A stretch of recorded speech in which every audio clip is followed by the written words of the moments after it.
Hello, welcome to Vlogmas Day 22. To cheer you up from those Christmas blues, I thought I'd share with you some of my favourite films.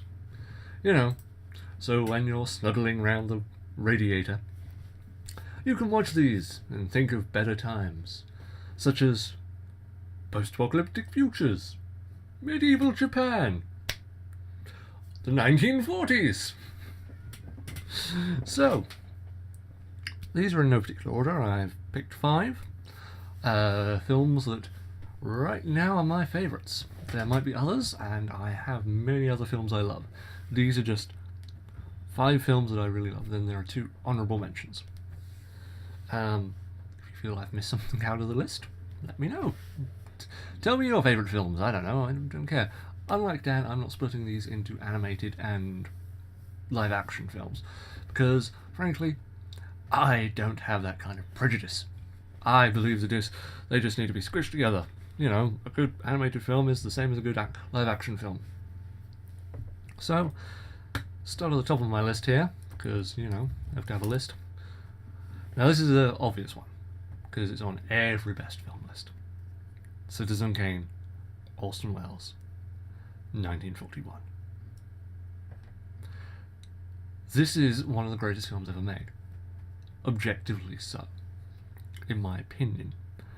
That sounds like a contradiction, but given it has had constant acclaim, it revolutionized the industry. Well, not constant acclaim, it wasn't actually well liked when it first released, but it revolutionized the industry. It made film theatrical.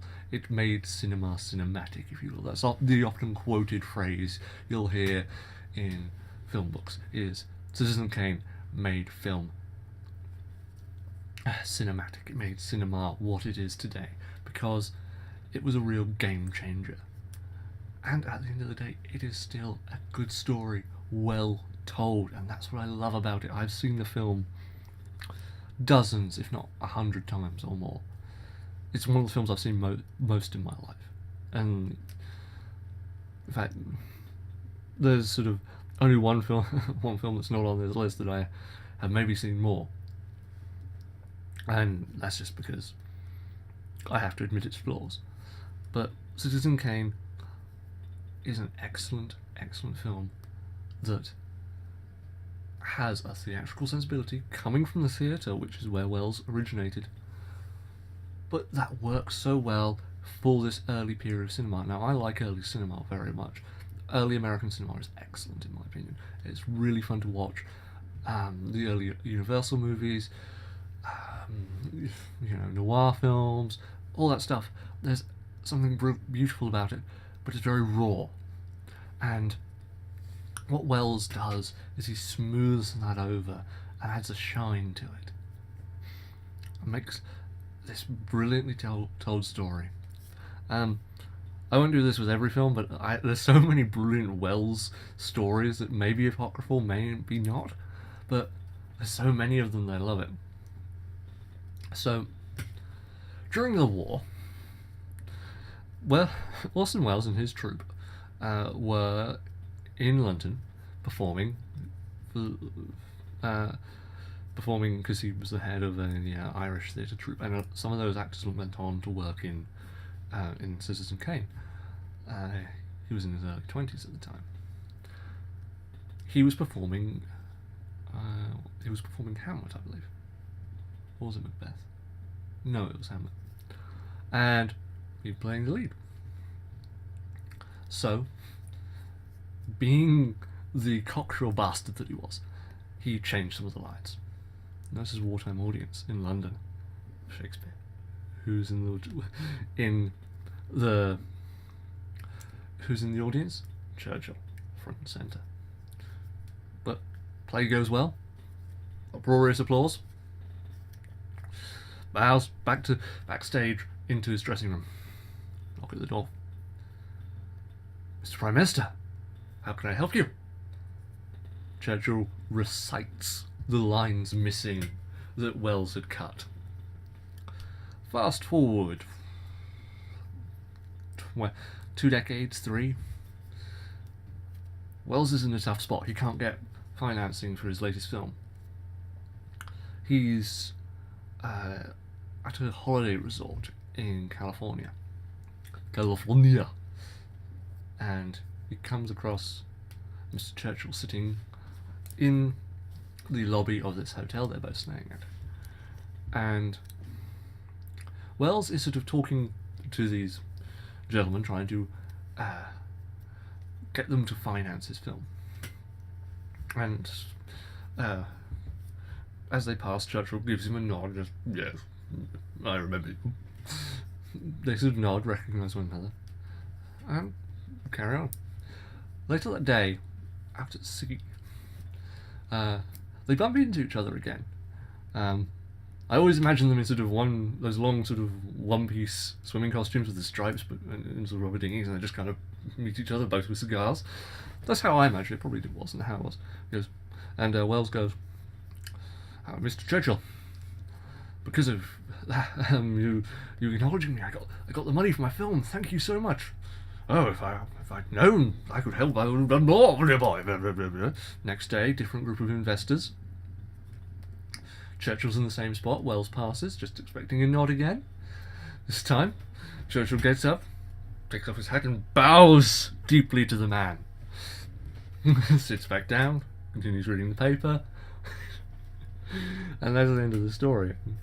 I went on far too long with that, but that's sort of the power of Wells. He's a wonderful figure. Number 2 on this list that's not in order.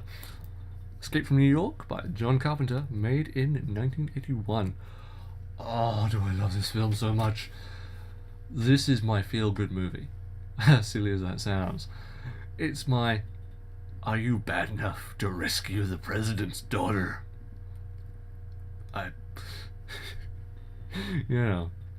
It is a great film filled with one-liners and awesome music. It's one of my favourite soundtracks. I love Carpenter's music as a whole, but Escape from New York, some of the best. And Snake Plissken, what a character! Sort of, I mean, he is the point of parody, but it is sort of so wonderful. Isaac Hayes is the Baron of New York. So many great moments in that film, and just such a weird landscape. And it's set in the far-flung future of 1998. Not a good year overall, but anyway, yeah. Oh, I love that movie. No great Carpenter stories to tell, sadly. It's a shame. John Carpenter's also a good figure, but I kind of feel sorry for him. He looks like he's had the life sucked out of him these days. Escape from New York. If you watch no other John Carpenter movies, watch that one. A lot of people will say Halloween, and I just don't think it's as good. Admittedly, it's very, very good, but it's sort of, well, silver medal. And I even like Escape from LA, but I'm weird. Something about surfboarding on a tsunami, it's awesome. And that's kind of what Escape from New York is. It's just awesome moments. And next, Clerks by Kevin Smith, made in 1994. Yes, though I think officially released in 1995, if I remember my Clerks knowledge. Clerks. Oh, this film has had a huge influence on my life. It's the reason I got into film, kind of. It's the reason I thought I could be a filmmaker, other than kind of being forced that way due to school. But I watched Clerks and I was like, wow, this is really good. Bought the box set, that I still have, and watched the commentaries, and it's sort of, oh, this guy is not much older than me. He's kind of a dropout, and just took a risk, and, well, knowing nothing, basically, managed to make this great, entertaining film. And I was like, yeah, I can do that. And that's kind of the point of the film, I feel. And it, led to a lot of awful films as well. Thankfully, I've never added to that. And yeah, it's also, once again, a good story well told. It's very basic, just a day in the life of two shopkeepers, but it's entertaining. But for me, the story of how it was made is more interesting, Kevin Smith went to film school, dropped out, met a guy there, Scott Mosier, who became his producer. They agreed to make a film together after one of them finished. They got together with another technical guy, used the place where Smith worked at night for several weeks, got these actors from the local community theatre, and sort of just put it together and made this really good film. That's what I love about early 90s films, because it's so down and dirty in its sort of indie filmmaking. Indie filmmaking now is relatively easy. You know, I could make a feature film if I had the energy. Anyone can. You just need to, you could make it with the equipment I have in my room right now. It'd be difficult, but you could do it. But, it's like those stories of early 90s films, like Rodriguez making, what was it called? The first mariachi movie. Was it just called Mariachi? El Mariachi? Maybe. And how he didn't have a dolly and didn't know how to make one. So he used a wheelchair. He stole from a local hospital, I believe. That's something brilliant about that era of filmmaking. Though weirdly, Smith was sort of influenced in exactly the same way as I was by a film called Slackers, which I think is also an excellent film, but not in the same caliber. The Clerks is very much here because of its influence on my life, and I still think it's a great film. Not technically in the league of these other films in some respects, but it's still interesting and funny. I kind of feel bad that Smith isn't really that good a filmmaker anymore. Clerks 2 was really good. That was his last really good film. But the last few efforts have just been really bad. He's smoking a lot of weed these days. It's just sad, in my opinion. Anyway. Next, Yojimbo by Akira Kurosawa, made in 1961. This is your prototypical samurai movie. But it's also a prototypical western. Now, I love samurai movies, don't get me wrong. And Seven Samurai is a masterpiece, an absolute masterpiece. But it drags at times. In fact, it feels far more like a play. Or even Rashomon, which is actually a very different film from these two, has very different pacing. Rashomon, though based on a short story, feels very much like a play. Though I don't know that much about Japanese theatre. I haven't read that much. But I will learn more. So, why is Yojimbo so great? The pacing is immaculate. It's actually based on an old pulp story by Dashiell Hammett, Red Harvest.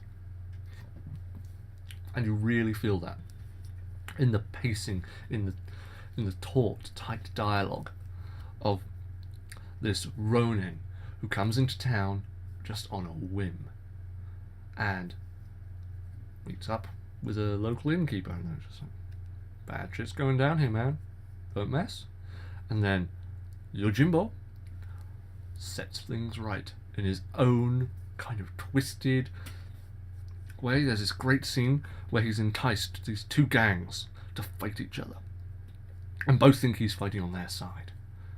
And so, one's all sort of buoyed up, and then the other's all buoyed up, and then he's like, actually, you know what, you guys aren't paying me enough to do this. I'm going to sit this out. And climbs up on a water tower, just sits there and watches these two sides, sort of 20, 30 men apiece, running up with their backing away, and it's really, really tightly done. Kurosawa is perhaps one of the greatest filmmakers of all time. I can't overstate that. He is one of the greatest filmmakers. And his later epic pieces like Ran. That is the 90s Lord of the Rings, but better. Because there's no fucking hobbits. But anyway. Brilliant movie. But Yojimbo has a tightly executed story that influenced so much of cinema. In my opinion, it was more influential than Seven Samurai. Because while Yojimbo is based upon earlier John Hughes westerns, the tautness, the pulp nature of it really changed how westerns were made. I think that's a very interesting thing. Next up, Persepolis by Mahjong Strap, or Satrap. Satrap, I think. Maybe? I don't know. It's an Iranian name. made in 2007. The one animated film on this list, based on a graphic novel by the same name.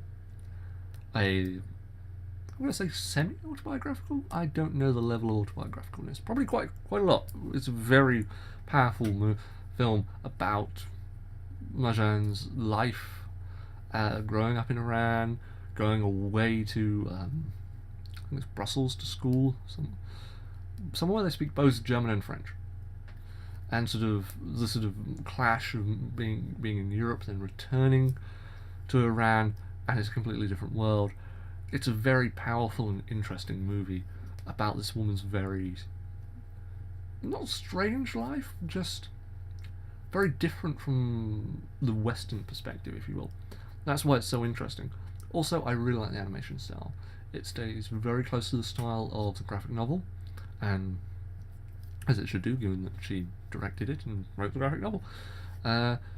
It's a very interesting movie, and kind of sort of it portrays the Middle East and the West in a way that's non-judgmental. Sort of, she's not presenting one as better than the other. She's just presenting them as what each has different problems, and it's sort of each impacted my life in different ways. She now lives in France, I believe, and that's certainly where the film was made. And I suggest you watch the film in French.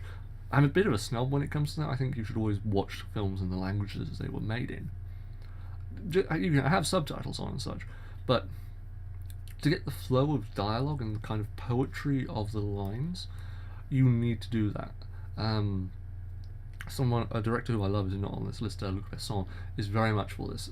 If you ever watch his film Subway, there's a sort of humour in the language that you don't hear unless you listen to it in the French. And yeah, I'm snobbish like that, but Besson really should have been on this list. I think he's a great filmmaker. I kind of wish I had all his films. I won't talk about that. That'll be a long podcast where it's sort of like rambling films I like. So yeah, Persepolis. It's a very different animated film that I haven't really seen the likes of since. Sort of from any time period. I don't know of any other animated film that really comes close to that. I suppose the only one that sort of is vaguely in the ballpark is, I can't remember the name. It's about Israeli soldiers. It's an animated piece. I can't remember the name of it. It's not as good, and it doesn't hold me as much as Persepolis does. Right, so honourable mentions. Pi by Darren Aronofsky, made in 1998. Once again, a debut film, so that's 3 debuts in this list thus far. Oh no, sorry, 4 debuts. Wow, I like debut films. A weird sci-fi movie that just is so strange and gets under my skin so much. It's sort of about technology interacting with ancient mysticism, and it's very intense, and there's this horrible scene where the guy drills into his head, and that was done live. You know, there was minimal special effects there. They actually had an ambulance on site to treat him after that shot. And it's a very intense film. Ip Man by Wilson or Wai Hun Ip. Interesting coincidence there. Made in 2008. This is about the story of Ip Man, or Yip Man, depending on what you've read or heard, who invented Wong Chen, which is a martial art that was favoured by Bruce Lee, everyone's favourite martial artist. And it's, from what I've heard, a very good martial art to know, especially for self-defense. And this is sort of part of a trilogy. I've only seen the first 2. I'm not sure if the third one's been released yet. I know there's a bunch of other ones also tangentially made about the same guy, but they're kind of like Hong Kong knockoffs of a Hong Kong film. So yeah. So it's his story in pre-revolution China, and then yeah, then the Japanese invade. In that they invade into Manchuria. Yeah, I think I'm getting it right. It's been a while since I've seen it, a couple of months, and details like that always slip me because I'm not that knowledgeable of that time in history. So anyway, there's this guy and sort of how he survives through this wartime period. He's an excellent martial artist, and it's one of the best action movies, sort of martial arts movies. There needs to be a distinction there. Action movies and martial arts movies are very different things. That I've seen in a long time. Brilliantly done fight scenes. There's this very brutal scene where these Chinese martial artists are having to fight no holds barred with these army recruits, soldiers, Japanese soldiers, for rice, because basically these guys are starving, they're working constantly just to get a tiny amount of food, and then there's this opportunity: fight us, use your martial arts skills against us, and if you win, you get some rice. And eventually one guy gets killed, so Ip Man stands up and he's like, I will fight 10 of you motherfuckers. And it is a glorious fight. It's so brutal. I don't remember any music in the scene, it's just pounding flesh. Oh, it's a brutal scene, and I highly recommend you see it. So I think that's my top 5 films and 2 highly recommends, plus a few other recommendations thrown in there. I hope you enjoyed that. Go watch those movies. They're fun, and I think you'll like them. So, good night.